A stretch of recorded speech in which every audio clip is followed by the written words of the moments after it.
So the episode kicks off with Stanley's plane engine looking like it just came out of a barbecue pit, completely wrecked. Stanley orders his men to fix the plane immediately because Stanley is not about to let Senku's team escape without a fight.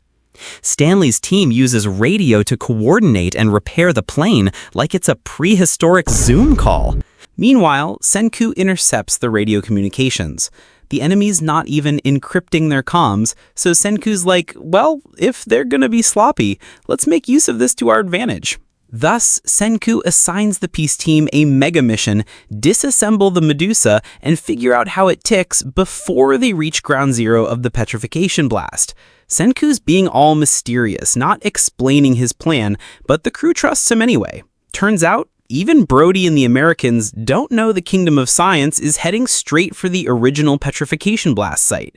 Their goal? Grab the OG petrification device and maybe, just maybe, find a way to beat Stanley's guns and jets.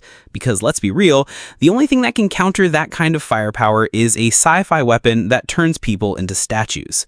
Meanwhile, Brody is suspicious about the proposed plan to study the petrification device, but he allows them to do so under their strict supervision.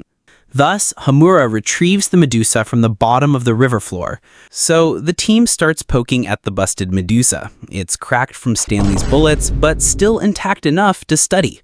They're like, wait, we're not engineers. But then Ryusui remembers there's a legendary watchmaker who might be able to help. Well, Bro is a crazy watch nerd who buys almost every Rolex watch, not to be confused with that knockoff brand known as Rolex. Anyhow, after Ryusui's suggestion, Chelsea draws a map showing where the Rolex watch headquarters is located. Now comes the hard part. Senku's team needs to send the map to the peace team. Thus, Senku decides to create a fax machine. As soon as Gen sees that Senku intends to use graphs as a way to fax them, he realizes the trouble he's in. While sending maps via DIY pixels is very troublesome in this stone world. It's basically Morse code drawings, and it's so stone world it hurts. Yuzuriha, Gen, and Chelsea pull an all-nighter to get the maps sent. After that, the peace team locates the Rodex headquarters. Then they revive the legendary watchmaker Joel Gear.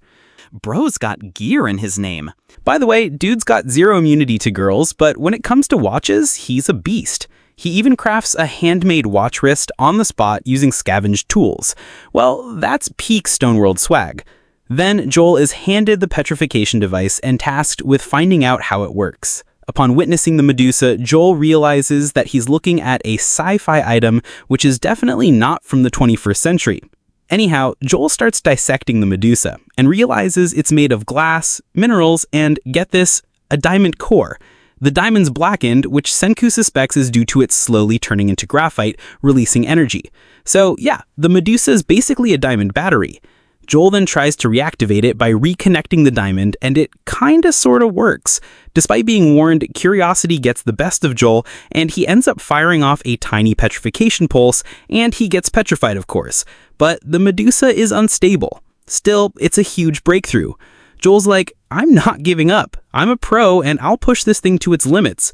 And everyone's like, dang, this guy went from shy nerd to action hero real quick. Meanwhile, Senku's crew hits a snag. Literally.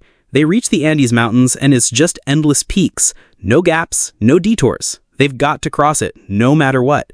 So yeah, the crew's heading toward the Amazon rainforest, hoping the dense jungle will act as a natural barrier against Stanley's plane. Because yeah, you can't bomb or land in a forest that thick. But time's ticking, Stanley's plane is almost fixed, and the race is on.